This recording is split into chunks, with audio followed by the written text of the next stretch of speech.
No regime militar brasileiro, no governo de Médici especificamente, é quando vai se consolidar o milagre econômico brasileiro. Ou seja, a economia brasileira vai atingindo níveis de crescimento muito grande, ao mesmo tempo que o governo investe numa propaganda pesada do regime. Não só essa propaganda do regime, como uma propaganda também voltada para a ideia de nacionalismo, né? Brasil, ame ou deixo.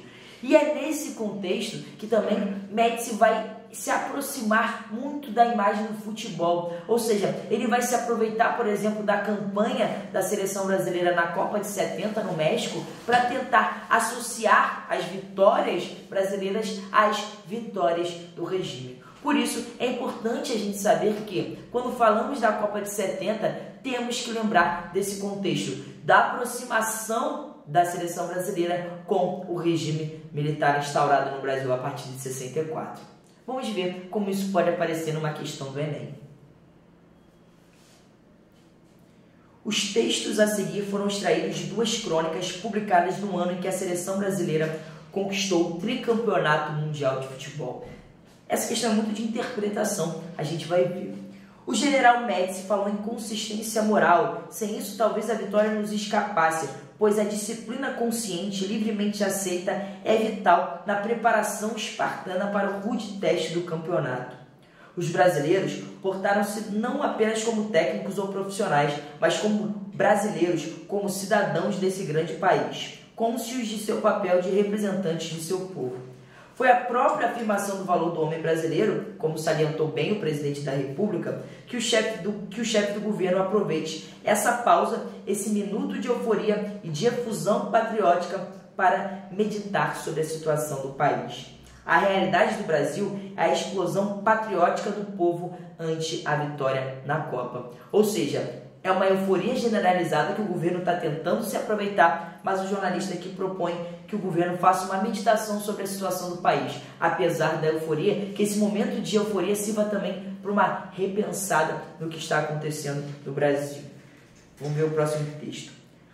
O que explodiu mesmo foi a alma, foi a paixão do povo, uma explosão incomparável de alegria, de entusiasmo, de orgulho. Debruçado em minha varanda de Ipanema, um velho amigo perguntava: será que algum terrorista se aproveitou do delírio coletivo para adiantar um plano seu qualquer, agindo com frieza e precisão? Será que, de outro lado, algum carrasco policial teve ânimo para voltar a torturar sua vítima logo que o alemão apitou o fim do jogo? Beleza? Mais um texto aí falando dessa euforia, por um lado, e por outro lado, a realidade da repressão, da tortura do regime militar. Avalie as seguintes afirmações a respeito dos dois textos e do período histórico em que foram escritos. 1.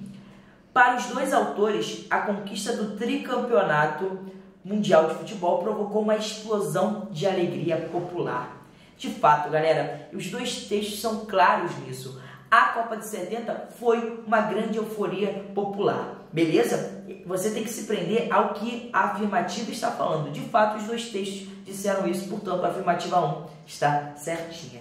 2. Os dois textos salientam o momento político que o país atravessava ao mesmo tempo em que conquistava o tricampeonato. Exatamente. Ambos falam da conquista, falam da euforia, mas falam que por trás disso tinha todo um contexto de repressão, de uma situação do país, né? O primeiro texto fala isso de maneira mais leve, o segundo é mais direto, ok? Então, há esse contraponto entre a euforia pela vitória, mas também a tensão com a tortura, com a repressão militar. Vamos para 3. À época da conquista do tricampeonato mundial de futebol, o Brasil vivia sob regime militar, que, embora politicamente autoritário, não chegou a fazer uso de métodos violentos contra seus opositores. Pelo contrário, os textos, inclusive, mostram isso, o 2 em especial. Portanto, 1 e 2 estão corretos. Gabarito, letra D.